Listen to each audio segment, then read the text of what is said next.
Okay, thanks, Marc. So good morning, good afternoon, good evening to whatever part of the world you're joining from. Since we're a bit behind, we will not be taking a quick break.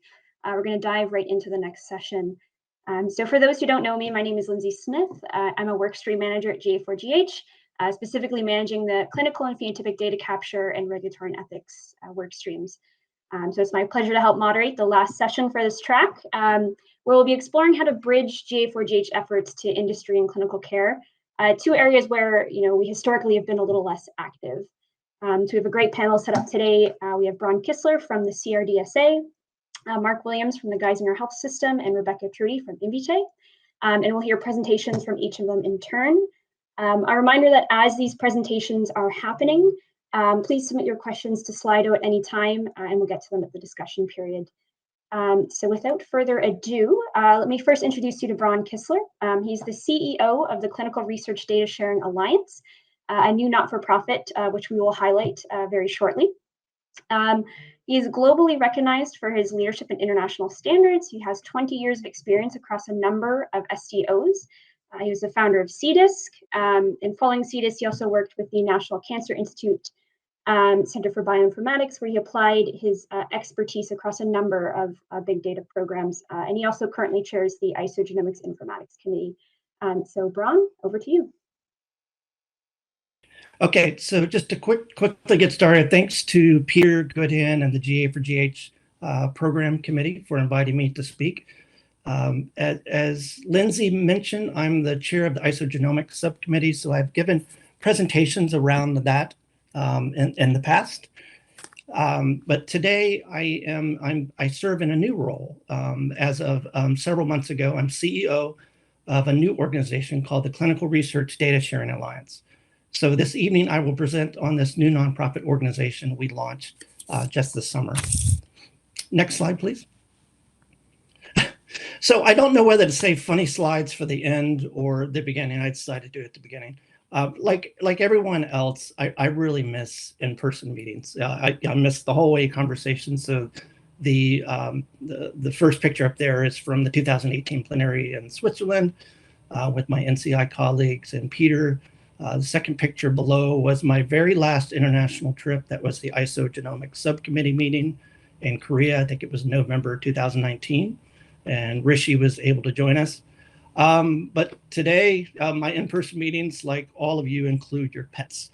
So this is Lulu. I thought I would introduce you to her. She keeps me smiling, so hopefully she has you all awake and smiling and paying attention.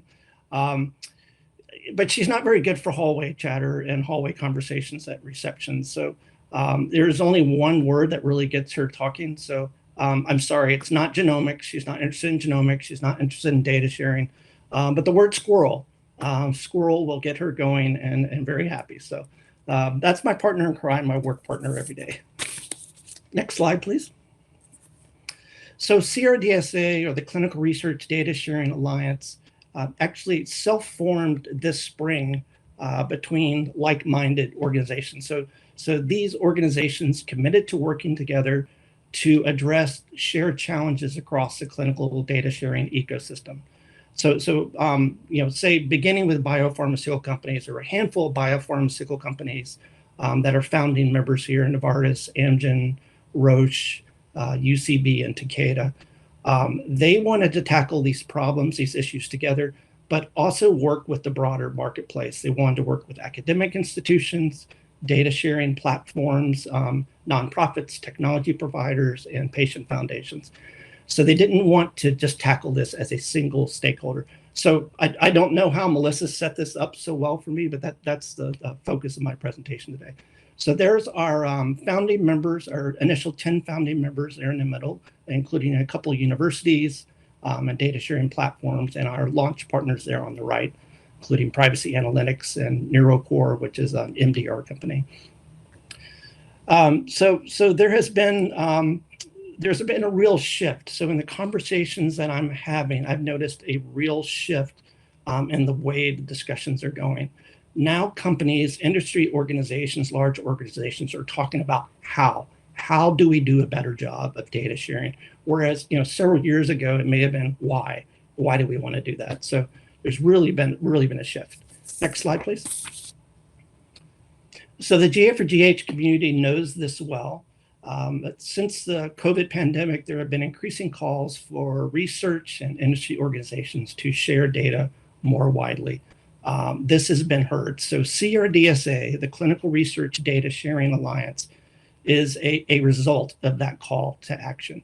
So during the pandemic, what happened is industry organizations such as biopharmaceutical companies wanted to share clinical research information. They wanted to be good citizens, and they shared through a number of initiatives, one such as ICODA, International COVID Data Alliance.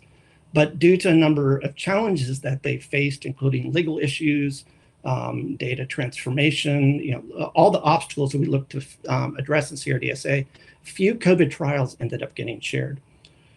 So there is much to learn just in the genomics community as well as in the research community caused by the disruption of COVID and our response to the pandemic. So biopharmaceutical companies, so the founding members of CRDSA, and there's more biopharmaceutical companies that will be joining in the next month or two.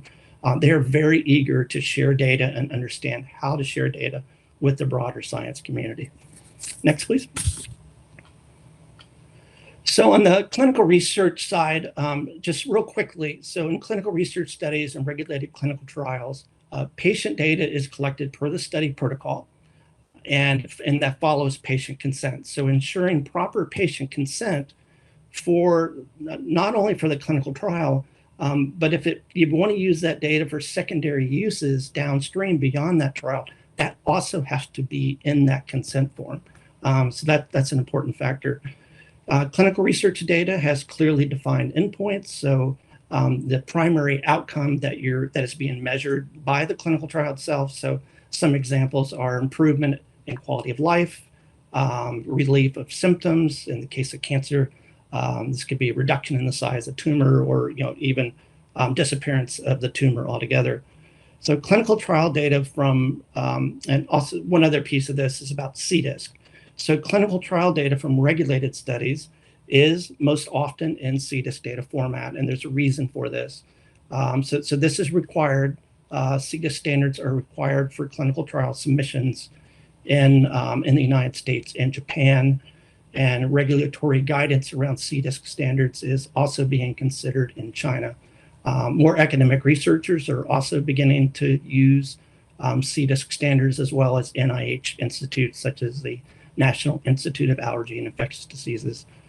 Anyway, we owe it to patients to maximize the value of their participation in these clinical research studies by ensuring that the valuable information they provide gets used for secondary purposes. Next, please. So you are very familiar with the top line, which is translational research, and omics data plays a key role now there at the top, looking at the arrow, and feeding into drug discovery and basic science. But if we move down to the next layer, which is the clinical trial process, so you have preclinical trials go into phase 1. So that's where a drug or a vaccine is approved for human testing. Then in phase 1, you have you test for drug safety and dosing. In phase 2, you explore drug effectiveness. Phase 3, more comparative effectiveness, and you're getting ready to submit that data for regulatory submission. So all along this way, well, first of all, I should point out, in phase 3 clinical trials alone, there's a tough study recently that phase 3 clinical trials by themselves, in and of themselves, generate on average 3.6 million data points within one phase 3 clinical trial.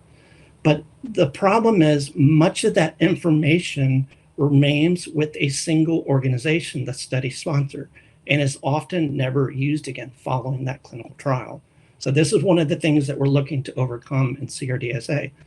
So let's talk about the omics data. So omics data, so in phase 1, 2, 3, and 4, omics data is also being collected as part of individual patient data. This omics data is incredibly valuable because it is connected directly to demographics, ethnicity, labs, biomarkers, phenotypic data. So not only do we have clinical trial information that's not being used again beyond this particular clinical trial, but there's this whole storehouse of rich genomics data that's not being shared as well. Next, please. So in the Alliance, so our ultimate goal is to maximize the value of patient-donated data by ensuring broad secondary use and understanding of high-quality clinical research data. We will achieve this by addressing obstacles to data sharing, and the goal is to accelerate discovery of life-saving and life-changing new therapies.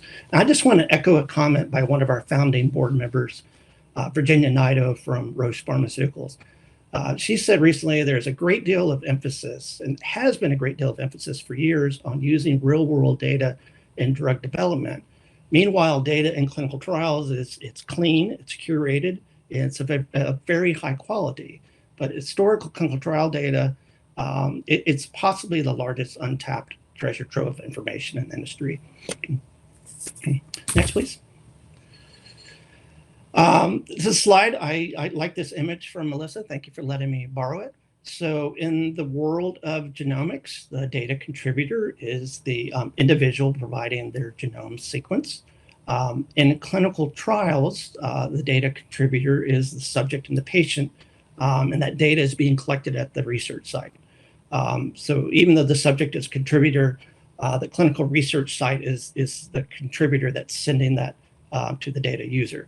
And in a clinical trial, the clinical trial itself, the data user is actually the sponsor organization. So these all fit within the same clinical trial ecosystem.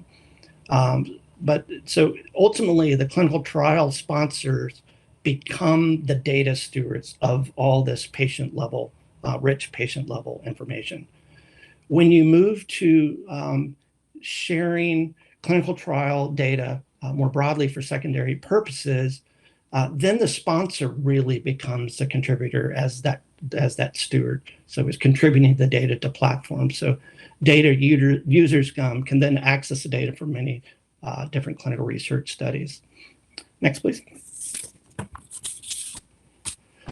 So thinking more broadly, where companies want to share and contribute historical clinical trial data, there are these conflicting priorities and tensions between, on the right-hand side, patient privacy, and then industry organizations wanting to become more a part of the open science community and figuring out how to do that. On the right-hand side, one of the things they face is there is a patchwork of privacy regulations across different regions. And many of the regulations, such as GDPR in Europe, have real consequences. I believe Amazon was recently fined 746 million euros as a penalty for violating data protection laws. So patient privacy is a real concern. Next slide, please. So on the data user side, patient level data is particularly useful when shared. But the problem is there's not enough volume as far as data contribution. So more data is needed to derive meaningful results. So even companies like Novartis and Roche get together and talk, and they have these rich storehouses of oncology and cancer data.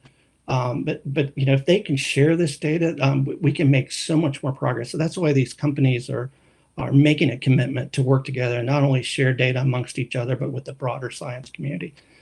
So more data is needed to derive meaningful results. Also, when data is being contributed to different data sharing platforms, there's a lack of high quality data. And so what happens then is this requires a lot of more data management, data transformation, and data wrangling. And then going back to omics data, omics data from clinical trials is not being used at all. So this is something I would like to work on with the GA4GH community. Next, please. On the other side, data contributors struggle to balance a range of considerations as far as external factors. They face data privacy, data protection laws, data anonymization, data flow regulations between different borders and boundaries. Internal factors include legal and business, interpretation of regulations, perceived organizational risk, ethics considerations. So these are just some of the reasons industry companies have appeared slow to share data while they're increasing calls to be more open. But biopharmaceutical companies, in my experience, they're exceptional data stewards of that patient data, and they want to make sure it's used in the best way possible. Next, please. So 3 ways CRDSA will make an impact. So we want to reach consensus on methods and best practices. So first of all, CRDSA provides a single forum for all stakeholders to address logistical obstacles and data sharing challenges as multi-stakeholders working together. Secondly, we will focus on best practices. So CRDSA will ensure resulting solutions are applicable across data sharing platforms, have broad support, and are consensus-based and can serve as a best practice reference for data contributors, a safe harbor, so to speak. And then also policy and advocacy. This is something that GA4GH is really good at, but working together as a multi-stakeholder voice needed to effectively advocate meaningful policy change. Next, please. So these are our initial proposed work streams. I'm just going to focus on the top. We have not launched any of these, but these are the work streams that we have planned for the next 6 months. One of the things I will say, so from drawing on my CDISC experience, when we look at work streams and different work groups under these, we will make sure that there's very, very, very clear scope in what we're doing. We have clear timelines, milestones, and deliverables. So say we're doing something in data protection and we know that may take several years. We want to make sure that we have incremental deliverables along the way that are useful and clear timelines. So the first 2 work streams we will launch are data protection and data standards. We have identified co-chairs for both of those. Data ethics will likely be the third, and maybe later in the year, but that's to be confirmed. Around data standards, I should probably explain that because we talked about CDISC previously.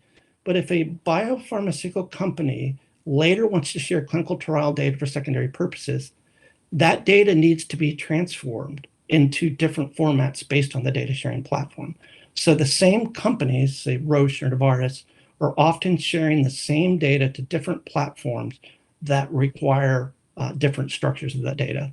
So there's not consistency in the data formats. So what we will do here is we need consistent metadata in transformation formats. So when I talk about data standards, that's what I mean. Next, please. One of the first calls I made as we were launching CRDSA was to Peter. He may have been the first call I made. He was very excited about the formation of CRDSA and very supportive, and we both saw this as a complementary opportunity. So I see clear value in GA4GH and CRDSA in working together. One of the things kind of overarching we need to do is how do we bridge these worlds of genomics data sharing and clinical research data sharing? Secondly, how do we make use of high quality genomics information that is captured in clinical trials and not being used today? I've talked to Lindsay and others. One of the first next steps we're looking at is to explore collaborative opportunities at GA4GH Connect next month, particularly around data collection and patient privacy. But more to come on that. Next. So many organizations have been working on clinical research data sharing for years. And as we look forward to the future, we should embrace successes. And although there's still a lot of work to do, a lot of progress has been made. I've personally worked in the past on Critical Path Institute projects and IMI projects. They've been working on data sharing around particular diseases for many years and are doing great work and provided a lot of lessons learned for the rest of us in the marketplace. Pediatric Data Commons is one of our founding members, Critical Path Institute as well. Pediatric Cancer Data Commons is led by Dr. Sam Bolshenbaum with the University of Chicago. They've done a great job of building a global data sharing network, bringing data together around rare conditions prevalent in pediatric cancer. We all know about the National Cancer Institute, the great work there around the Cancer Research Data Commons, which is a driver project. And more recently, COVID has brought data sharing to the forefront in the world of genomics, clinical practice, clinical research.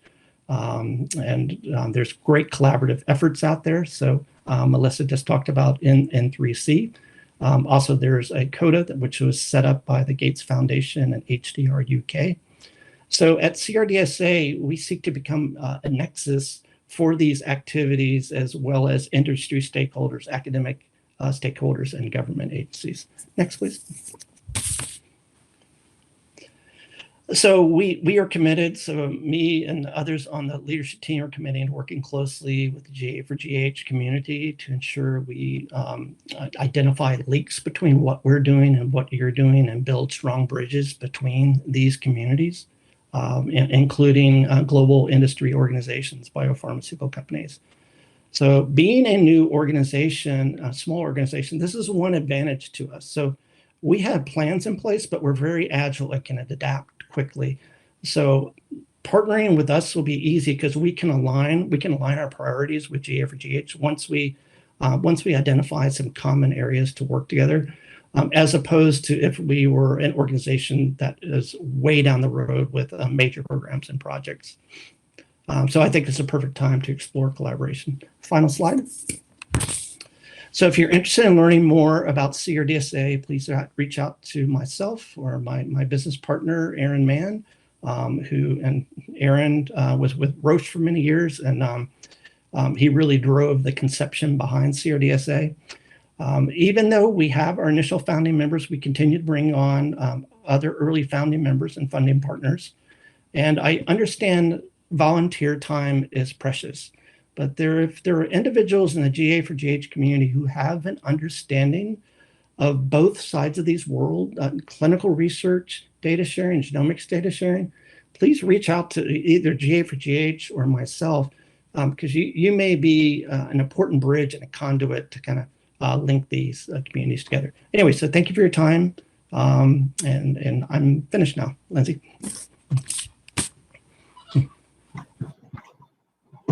That's wonderful. Thanks, Bron, and congratulations on the launch of that alliance. It's really great work. Thank you. So moving on to our next presenter, I'm happy to present Dr. Marc Williams. He's the Director of Genomic Medicine at Geisinger Health System, and previously was the Director of the Clinical Genetics Institute at Intermountain Healthcare, following a 14-year career as a pediatric medical geneticist. His research has covered a number of different areas to date, such as the impact of family history in patient care, the role of informatics to provide genomic information at point of care, as well as measuring the patient impact of next generation sequencing. And today he's going to talk to us about the importance of data standards for the study of genomic medicine implementation. All right, and with Marc, over to you. Very good, thank you. One slight correction in the introduction. I stepped down as director of the Genomic Medicine Institute last year, and is now being run by Adam Buchanan, my colleague, but I still am working full-time as a professor. Now, my talk, first of all, thank you to the organizers for inviting me. My talk is not going to directly address the topic of this session, which is to industry, since I've never been involved with industry directly, but I was asked to talk about data standards around implementation. And I think you'll immediately see how some of the things I'm talking about, the themes that I'm talking about, really are relevant to the overarching topic and actually build nicely on some of the points that we heard from the prior talk. Next slide, please.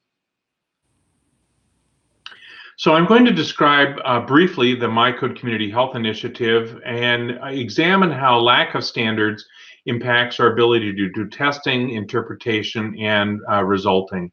I'm also going to present very briefly some external validation of the needs for standards, so it's not just me complaining about our program. I think this is a generally experienced problem.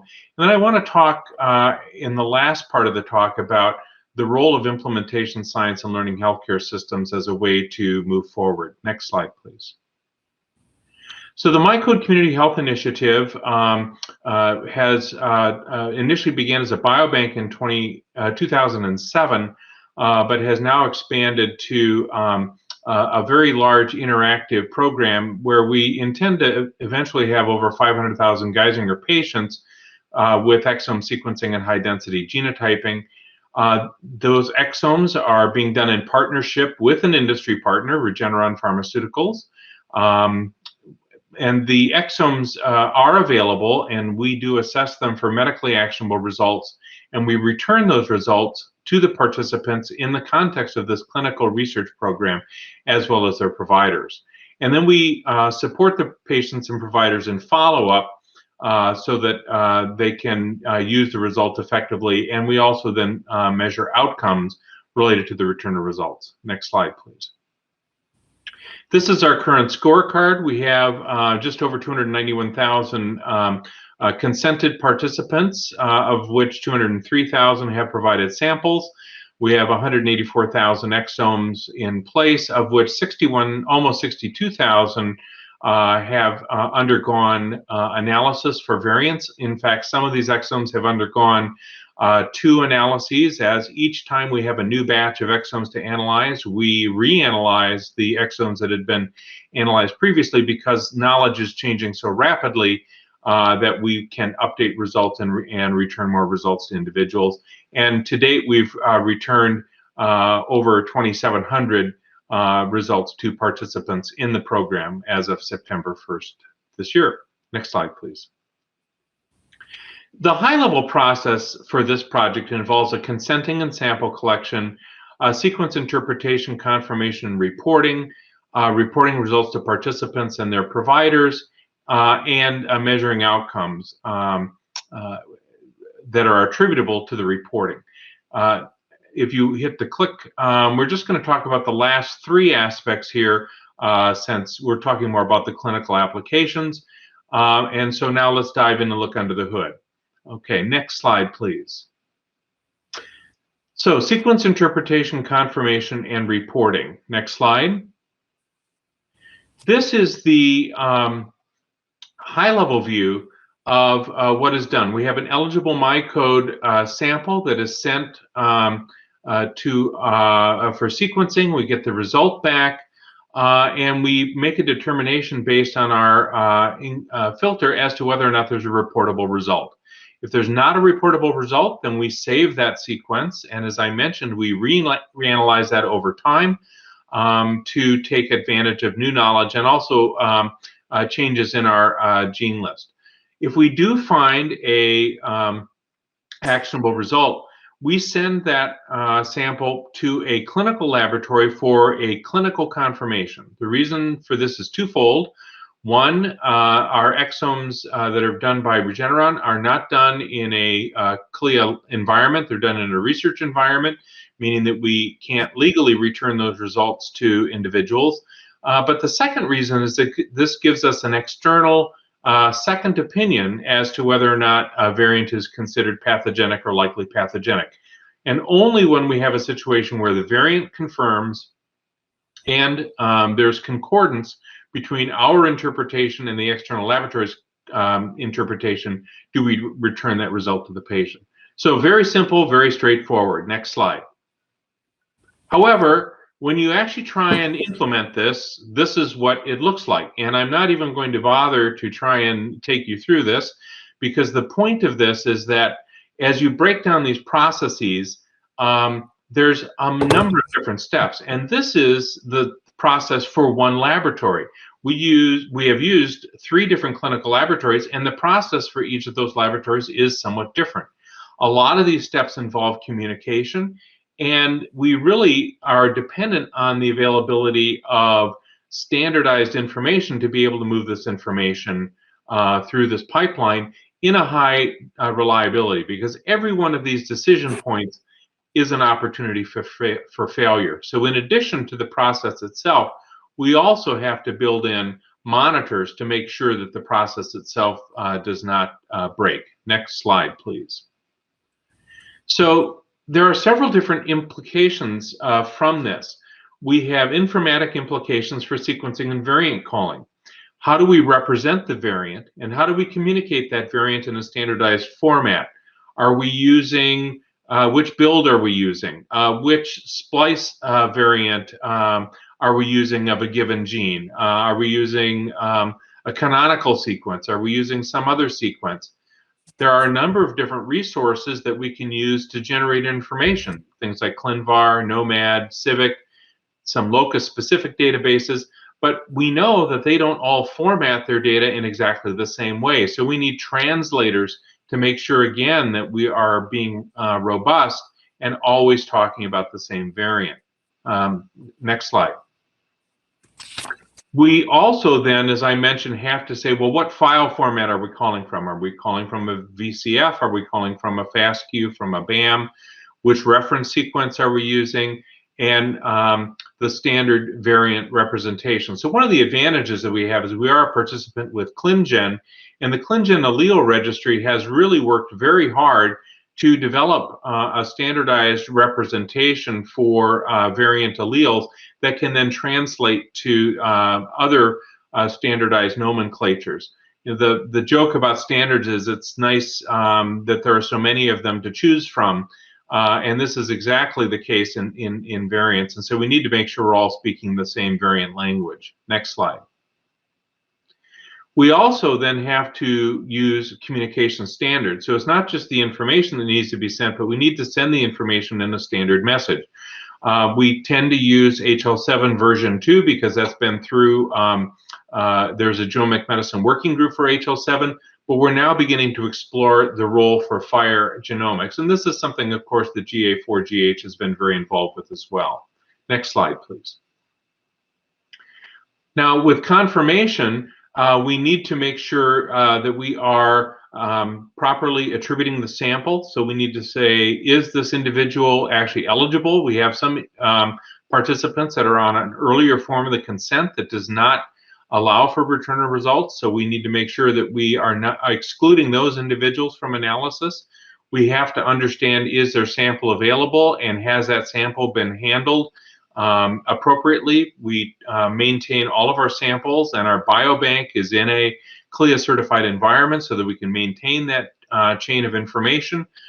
So we have to make sure that that hasn't been broken. And of course, there's all the issues relating to preparation and shipping. We use our regular laboratory process rather than building a new process so that we can use the high reliability that our clinical laboratory has for send-out tests. We also have to send out information associated with the sample. Now, for the most part, this includes simple text, but we're very interested in exploring some of the new emerging phenotype standards that are coming out, such as the GA4GH phenopackets, which were an article about those was just published. So we think there's a real opportunity to improve laboratory interpretation by standardizing phenotype information. And I think you can also see how that would be useful for some of the projects that were described in the prior talk. Next slide. We, unfortunately, to be able to create these things, have to build customized interfaces because there are no off-the-shelf interfaces that will automatically do this. We have a problem in that different information is stored in different places, and these databases may refresh at different rates. So we have to ensure that we're using the most recent information in all the databases. Unfortunately, there's a heavy reliance on manual processes. That is a theme you will see repeatedly in this talk, which means that there's low reliability. And we are beginning to make some progress in terms of some of our standards around curation, and the ACMG standards for variant curation are helping us to become more consistent between different entities in terms of how we interpret variant pathogenicity. Next slide. And then finally, with reporting, we need to issue a report. Now, we tend to use the state-of-the-art for issuing our reports, which is, of course, a scanned PDF in the electronic health record. This is not where we want to be, but it is, unfortunately, the least common denominator for reporting results. We are trying to incorporate structured data into some of these reports so that we can use that to inform some of the clinical decision support that we're running within the electronic health record. Of course, the formatting in a laboratory information system is never passed on to the electronic health record. We just moved to a laboratory system, information system, that's from the same company as our electronic health record. They cannot send a structured laboratory report for genomic testing, genetic testing, to the electronic health record. And to my knowledge, with very few exceptions, that is the state of the art at present. So a lot of work to be done. Next slide. So again, this should look familiar, right? Customized interfaces are needed. We can't move the structured data around. We have manual processes, low reliability, and clearly this is not scalable. So while we're able to do it for a couple of thousand patients, if we wanted to increase that tenfold, that would be very difficult to do. Next slide. So lots of challenges to scale and to generalize. We need standardization of genetic phenotypes. We have to be able to move discrete data from the lab to the electronic health record. We have to address what is the role of the laboratory information system in this process. What constitutes the information in the report? Is it just the result? Is it information associated with how to use the result? Is it how much of the methodology needs to be included? All of those things need to be addressed. We need to integrate with our existing guidelines and also our processes for updating and maintenance, maintaining our systems. We also have a problem in pharmacogenomics where historically pharmacogenomic variants have been described using a star system that's unique to PGX. Some of the star alleles translate directly to allele calls from RS numbers, but others are combinations of variants or copy number variants which don't necessarily translate well. And so again, each one of these issues is impacted by a lack of standards and standard approaches. Next slide. So this is a description about how we actually return the result. We call participants. We message through our tethered patient portal for those that have an active patient portal.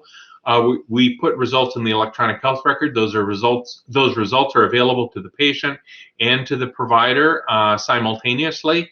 And then we also have available a genetic screening and counseling program that can work with the primary care provider to make sure that information is understood, recommendations are understood, and then we take advantage of existing clinics of relevance like our high-risk hereditary breast cancer clinic, colorectal cancer clinic, lipid clinic that can provide specialty care where needed.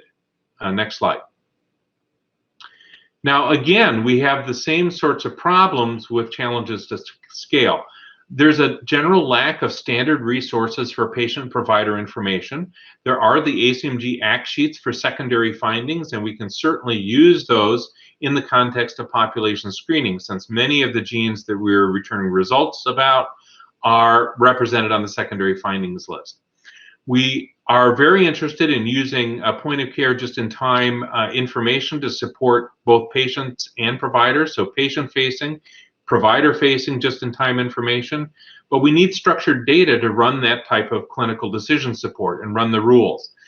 We also don't have a standardized clinical decision support format that would allow generalizability, so that if we developed a CDS rule at Geisinger and Northwestern wanted to run the same rule, we can't just hand that over to them and have them be able to run it.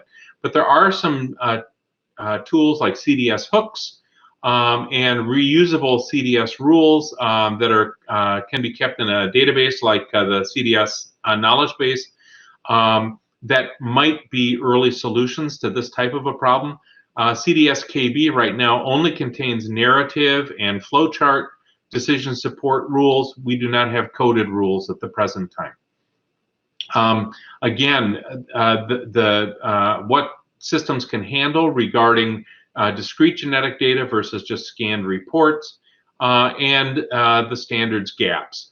We, for instance, noted that the HL7 genomic standard, as we went to implement this to run clinical decision support rules, did not handle compound heterozygosity for recessive conditions. We could do homozygosity, allele homozygosity, so if you had two C282Y alleles in HFE, that would work fine. But if you had a R117H and a delta F508 in cystic fibrosis, CFTR, that broke the system. So we need to identify through implementation the current gaps and flaws and rapidly iterate to improve that. Next slide. Outcomes are critically important. It is essential to understanding the value of what it is we're doing. Next slide, please. Again, my intent here is not to walk through all these different outcomes, but to illustrate that there are outcomes in a number of different areas. We have medical outcomes or health outcomes. Those can be measured through process measures. Did something happen or did it not happen?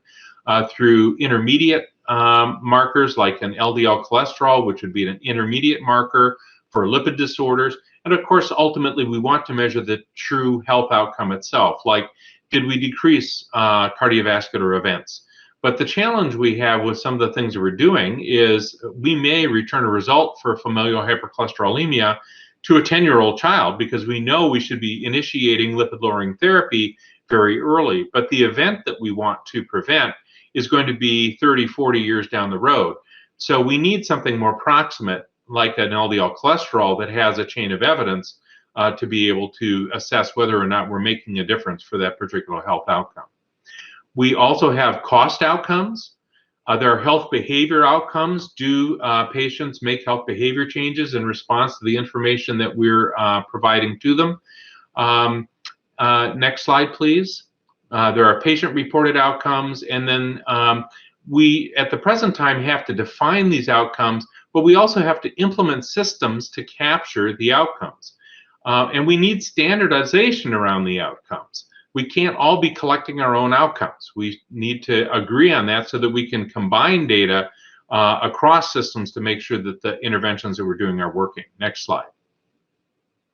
So we don't have a standardized way to determine the attribution. So in other words, we return a BRCA1 result, the woman gets a mammogram. Well, did she get that mammogram because we returned the result, or was this a population trigger because she's at a certain age where she's supposed to have a mammogram? We need to understand, so we're collecting the data to make sure that what we've done actually is the reason for a health behavior change. Again, we're very much reliant on manual collection, electronic health record review to try and determine this. We are going to need more and more patient self-reported data. That's highly desirable in some cases. And as I mentioned, we just don't have harmonized outcomes across different projects. Next slide. There are at least some standardized outcome measures for patient-reported outcomes. And so I did want to just mention PROMISE as a set of outcomes that can be looked at.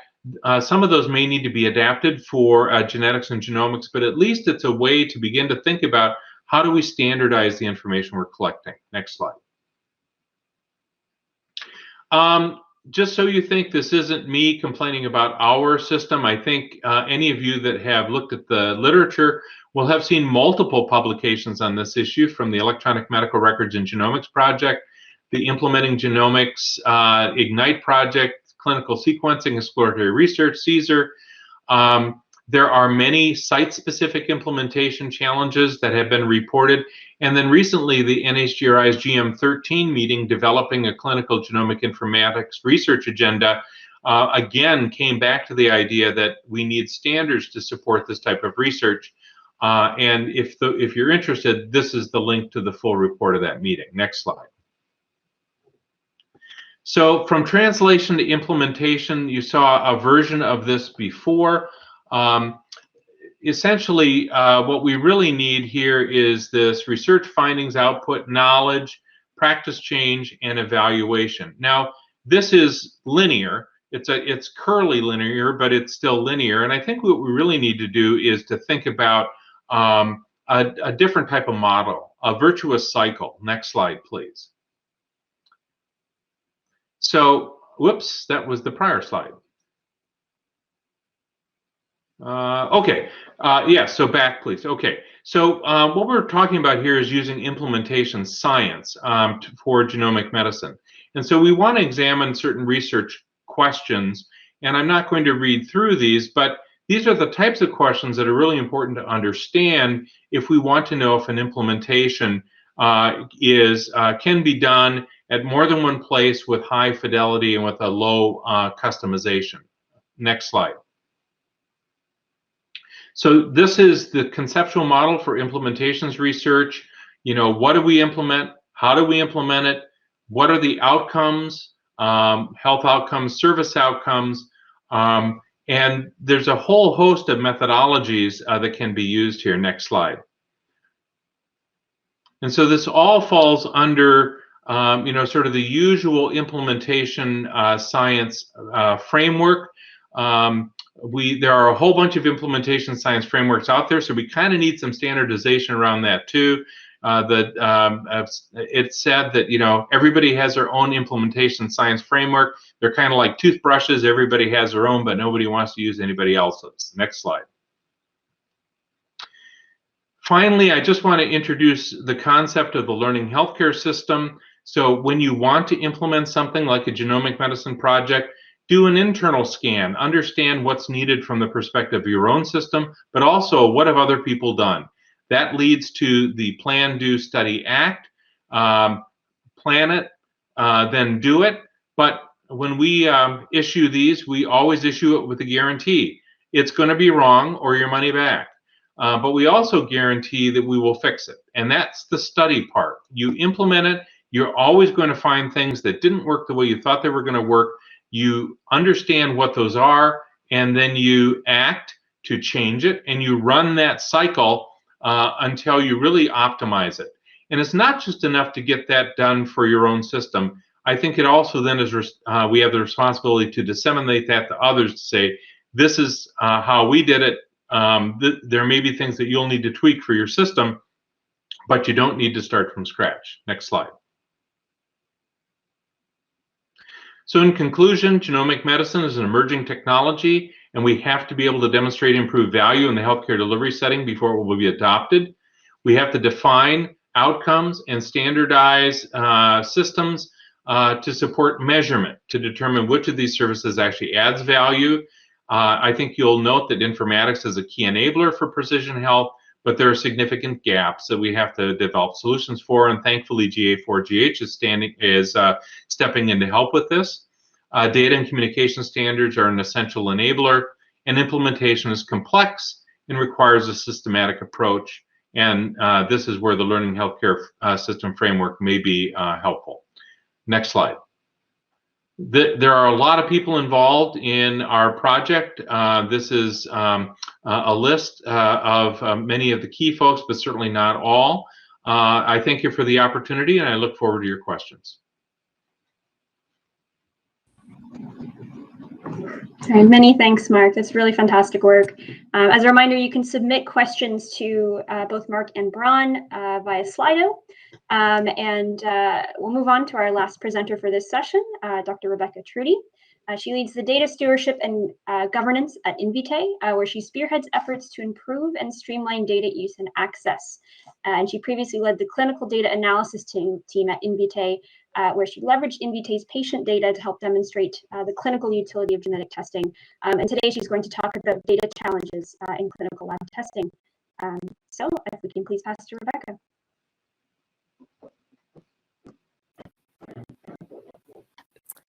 Hi, thank you so much. I'm very happy to be here today. I thank the organizers for inviting me, and I would like to share my perspective as the clinical lab, and in particular, my specific perspective as loving data governance at Invitae. I want to start at a really high level with Invitae's mission. Sorry, next slide. I want to start at a really high level with Invitae's mission. Invitae is a genetic testing company with the goal of bringing genetic information to mainstream medicine for improving healthcare for billions of people.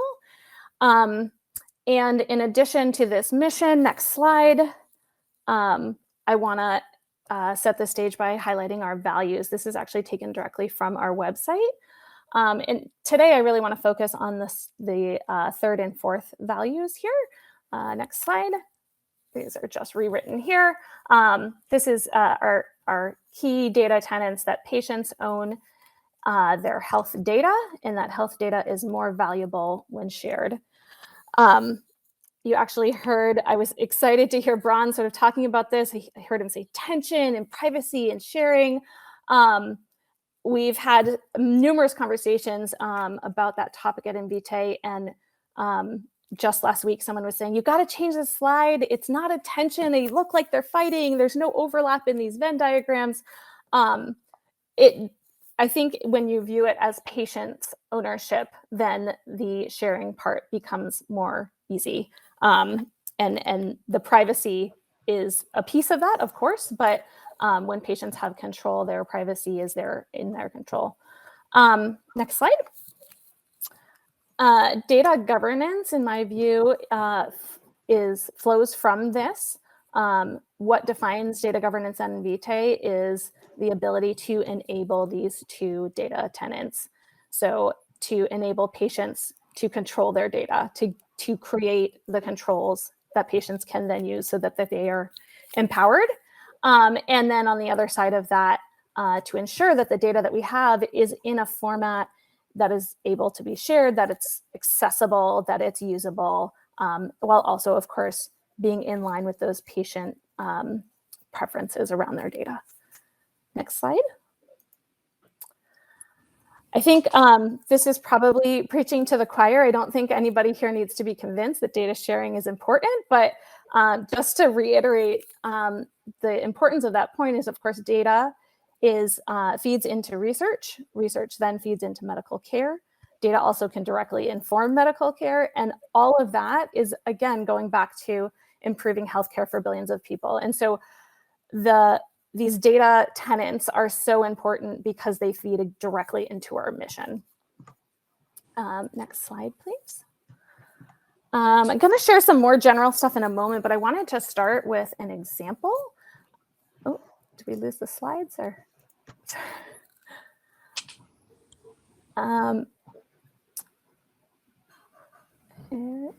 almost back. I'll go on anyway. So the Behind the Seizure program is a sponsored testing program that is Invitae does the testing for. And the basic model is that pharmaceutical companies pay for the genetic test. Invitae collects structured data, does the testing, and then shares the results both with the pharma partners as well as with the patient. There's, again, really simple data collection involved here, and then sharing out really simple structured results. The pharmaceutical companies have an opportunity to engage with ordering clinicians to discuss clinical trials and treatments options, and the opportunity to use that data to perform research, while patients get access to testing at no charge, earlier diagnosis, and more timely treatment. And there's a note there that's probably too small to read, just noting from a particular presentation on this topic around the earlier access for patients with CLN2 disease. So I think this is a great example of where data sharing can really benefit everyone. Next slide, please. So taking a step back, what is Invitae doing to both help patients own their data as well as to ensure that data is more valuable than shared? Invitae is working hard to ensure that patients have choices about the data that they share and who it is shared with. We give patients opportunity to be recontacted about different research work that is being done within Invitae as well as outside of Invitae. And we also have the Data Use Committee, fondly referred to as the duck. Our little mascot is there. And this team evaluates internal use and external sharing of patient data to ensure that everything that we do is in line with those patient preferences around their data use. Invitae does a number of things to support genetics research.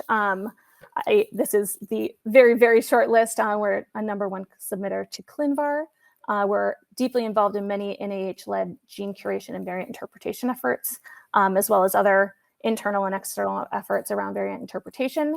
And we participate in research that demonstrates clinical utility to improve medical guidelines, as well as improve coverage.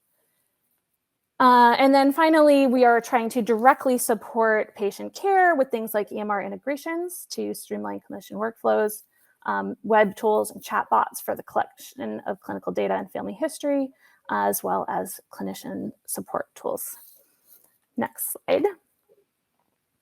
Of course, this is all wonderful, but not easy. And I'm going to focus here on some of the challenges. So I want to start actually with the clinical data. So Invitae is the genetic testing lab. We have a lot of control about the format of our genetic testing data, but what we don't have a lot of control over is the data that we receive from providers when they order the test.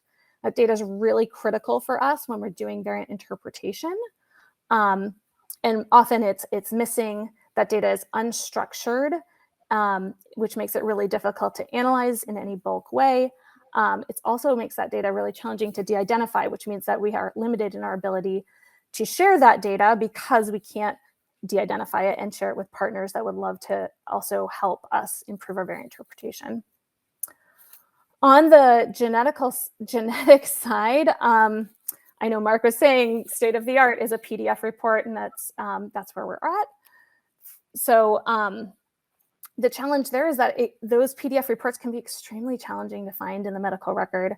I was talking with a colleague who said he knew he had PGX testing 2 years ago, and he was looking and looking and looking in his portal and could not find it, and clicked and clicked and clicked and clicked until he finally found an untitled PDF that had his test results.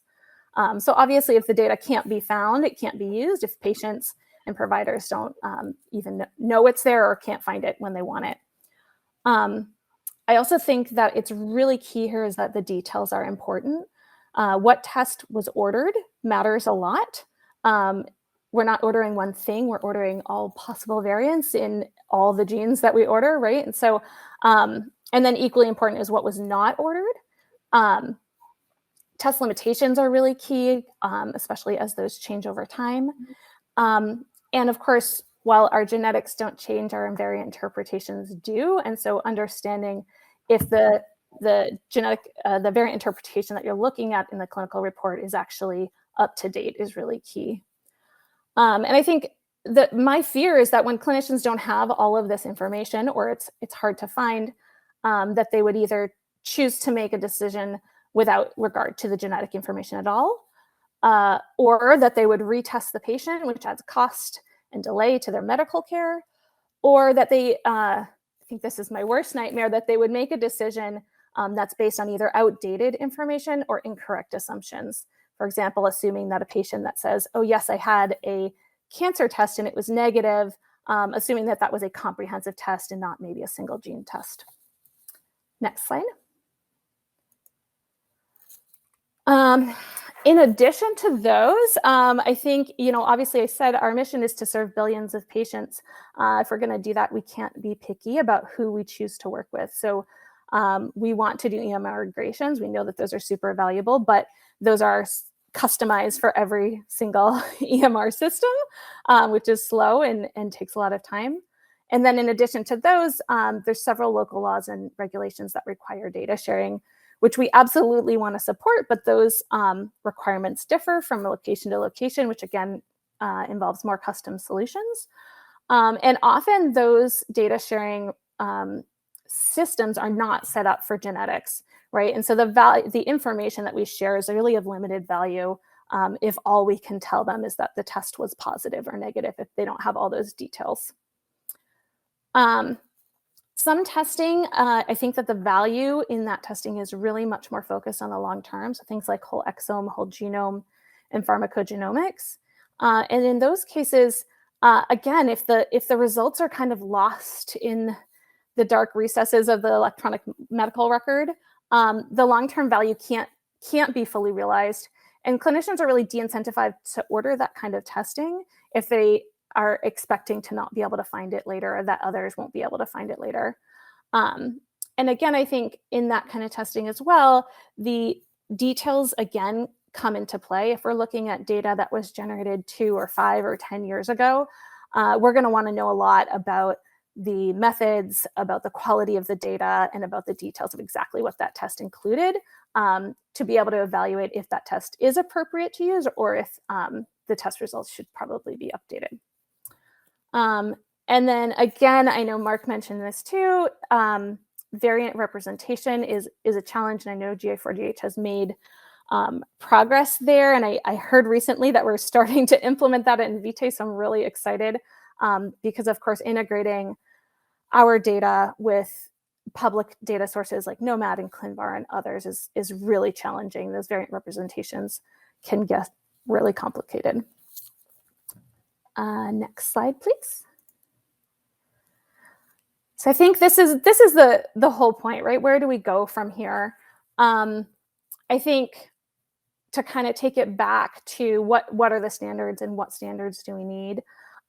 Clinical data, and we were talking earlier about phenotype data. It's critical input to genetic testing, and so making sure that that data is detailed and has the right information that's relevant to the test. Things like related non-genetic test results, personal history and family history, that data is structured and machine readable, that it's amenable to doing aggregate analysis and research, and that it's easy to identify, easy to de-identify. We really want to share data, and with our patients' permission, we are very happy to share data, but we need to be able to ensure that it's de-identified, and unstructured data is just really challenging to de-identify. And then on the genetic test results, again, details, that what exactly was the order, what were the results, what was the quality, and then a way for clinicians to determine if a test result has been updated. And that is all. I thank you for your time, and I look forward to questions.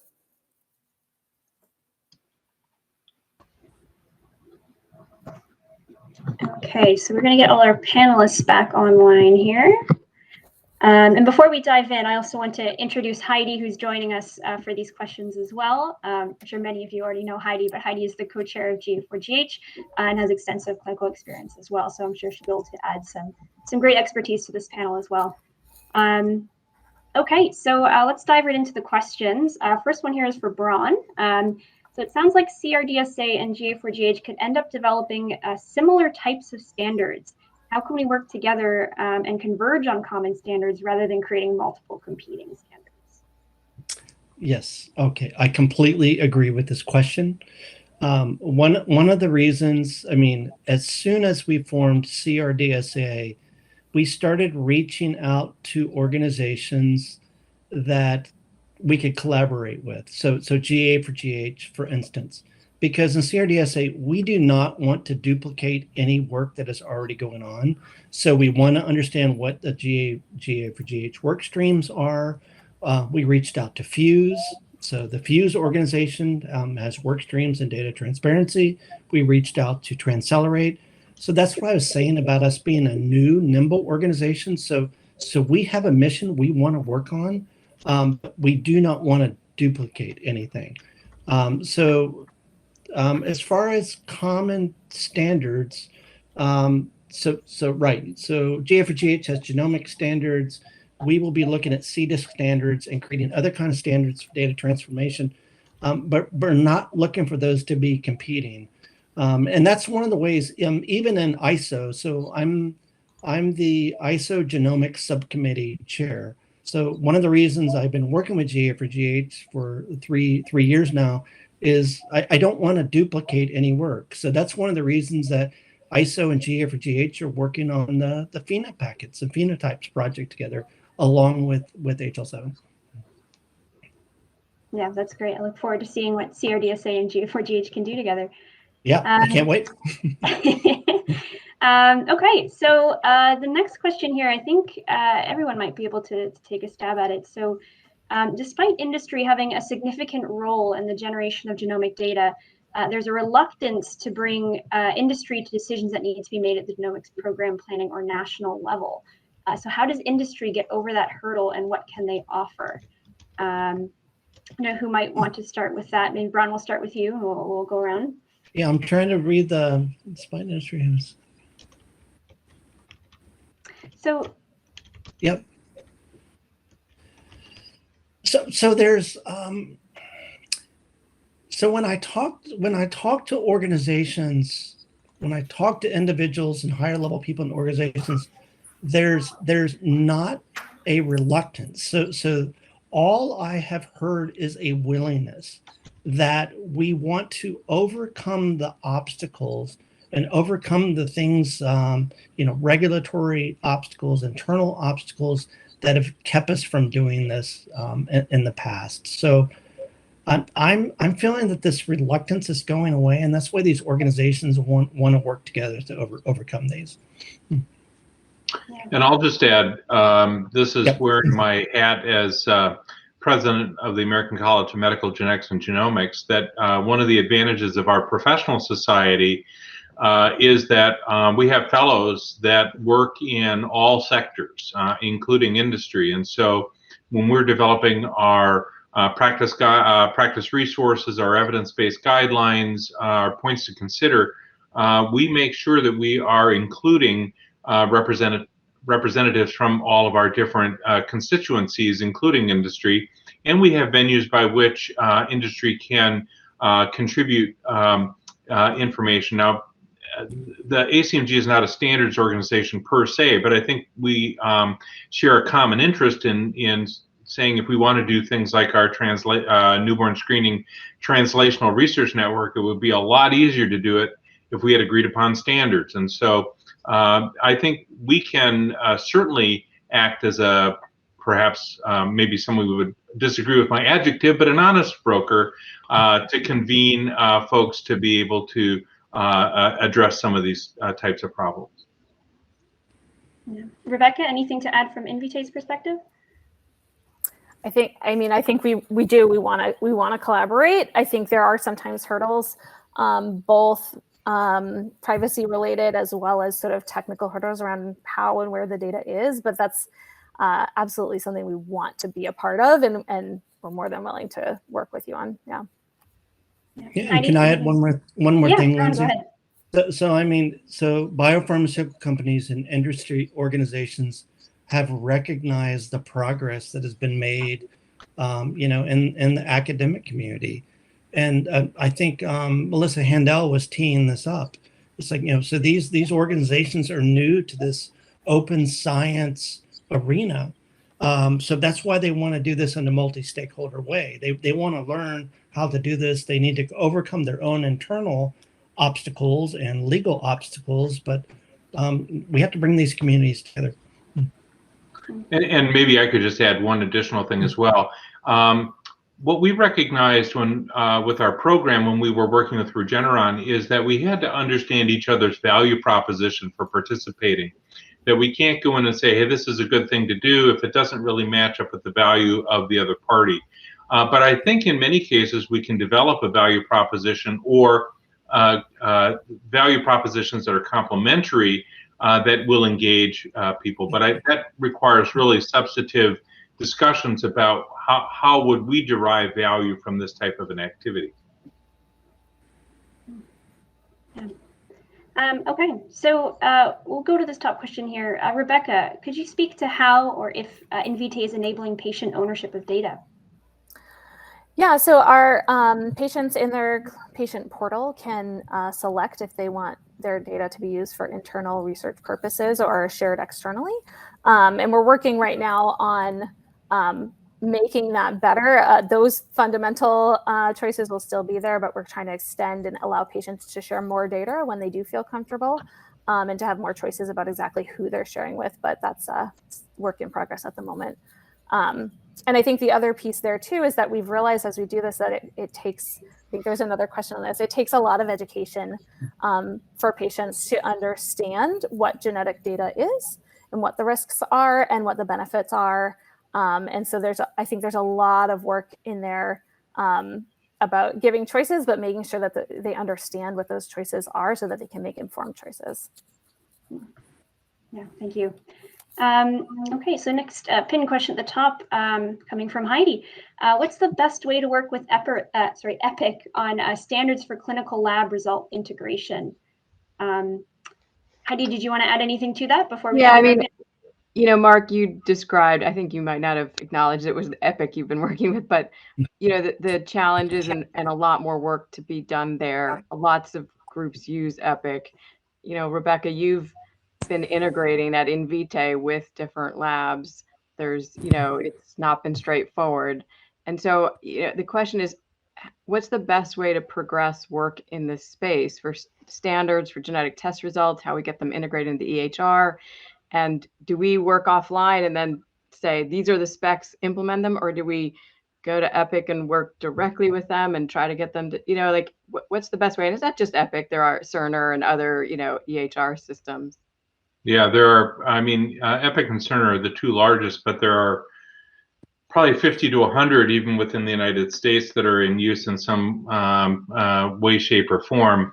I think that there's a couple of problems. One is that, you know, we're the ones that are fetching about this, but the reality is we represent a very tiny minority of early adopters. So the vast majority of EPIC customers are dealing with a whole host of other issues that have nothing to do with genetics and genomics.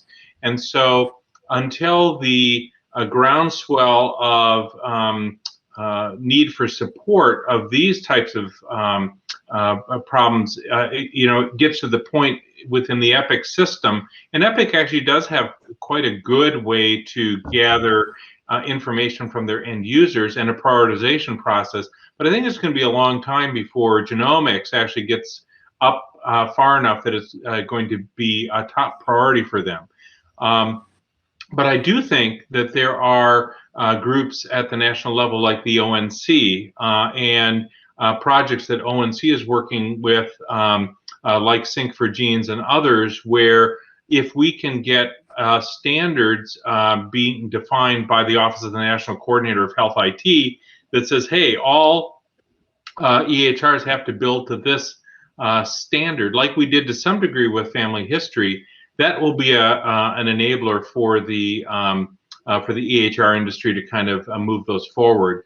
I think if we also had a few more examples of standards that have been implemented, even in a custom implementation that works within a vendor-based system, that would probably lower the bar for the vendors to build that into their system. But there is another approach, Heidi, which you're well aware of because you were instrumental in developing it, which is we've got all these labs and their laboratory information systems, and we've got all these clinical people and all their clinical EHRs. What's the role of middleware to basically serve as I could build one interface to a middleware, in this case GeneInsight, and you could build interfaces to the different laboratories. But for me, I could send things to various laboratories, which as long as I had a GeneInsight, I could get a standardized message back with one interface. I don't want to build 100 interfaces to 100 different laboratories. But that's also something that requires then cooperation from the vendor community to say, okay, we'll let you build an interface to our system so that we can facilitate this. Great. Thanks, Marc. Rebecca, do you want to comment at all on your experiences at Invitae with integrating into EHR systems? Yeah, I haven't honestly been super deeply involved in that, and but I do know occasionally. Thank your lucky stars, Rebecca. Yeah, occasionally the integration team will come asking questions saying, Group A wants this value in the link associated with this link code, and they want this value, and it's just, oh, do we append these two values, or we keep them separate? Where does this, HGVS C dot notation versus P dot notation?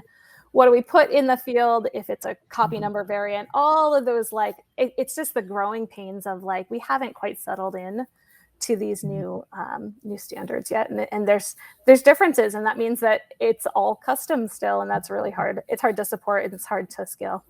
Yeah. All right, thank you. We'll go to the most upvoted one here. And I was interested, Rebecca, to hear that Invitae was looking at the variant representation standard. And also, so question from Marc, are there plans to use the GA4GH variant representation specification for communication exchange of variant representation?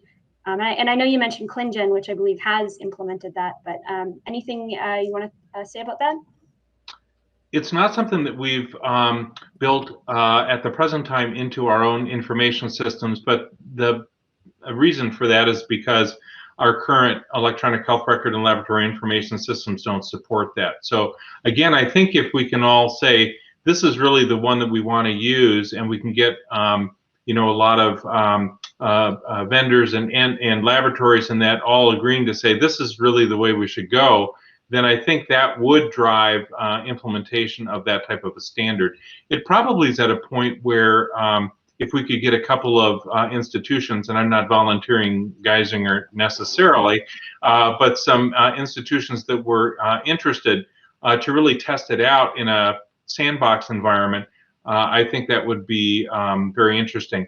I would just mention that several of us were on the TEP, a technical expert panel for the last phase of Sync for Genes. And one of the things that came out loud and clear that the Sync for Genes group heard was the need for a developmental sandbox, an EHR environment that doesn't involve real EHR data, where we can actually begin to play around with these standards and see which ones work, which ones don't, what's optimal, what's needed. And if we can get a sandbox like that where we can begin to test these things in a developmental environment before we start crashing production systems, that would be a real step forward.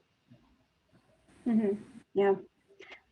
Great. Okay, so we'll go to the next most upvoted one from Bob. So what is one thing GA4GH could do to lower a barrier to the adoption of standards and enable a more efficient, effective exchange of genomic data?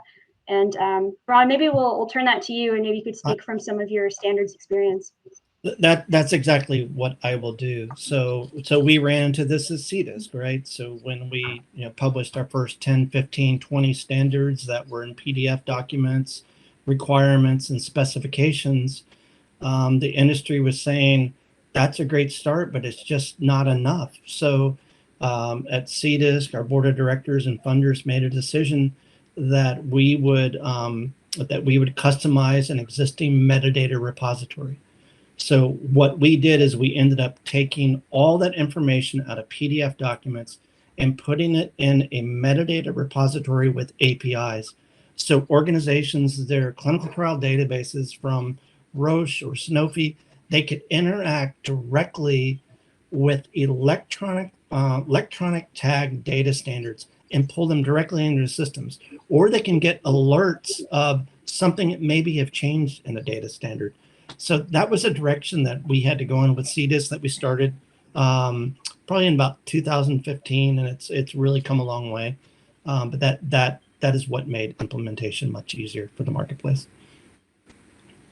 Yeah, and I'd be interested to hear if any other panelists have some thoughts on this. Rebecca?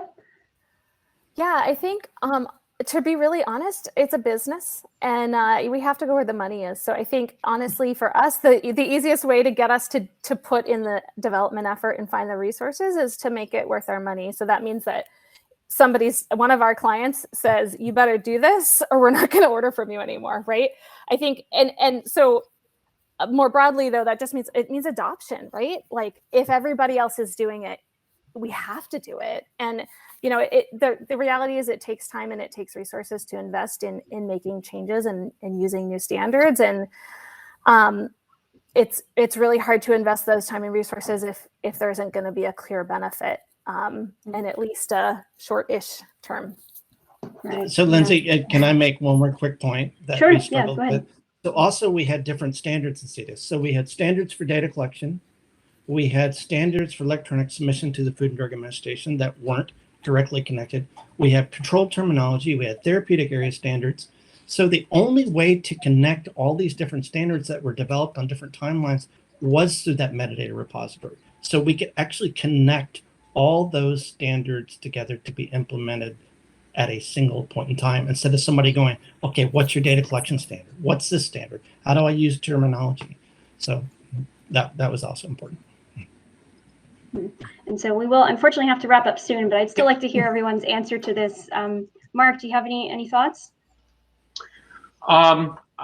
I guess I would come back to the point I made about if a developmental sandbox is created, I think it'd be great for GA4GH to cordon off a piece of that to be able to play with the standards in that type of an environment, and actually to help inform the development of that sandbox to make sure that the experience the GA4GH has gained with interaction with end users is actually represented, so that we don't create an environment that really doesn't meet what ultimately our end users are going to require. And I'll hand it over to Heidi as well. Coming from the GA4GH perspective, do you have any thoughts on this? Yeah, I mean, I do, hear Rebecca's point, which is it can't just be like do it for the purpose of doing it.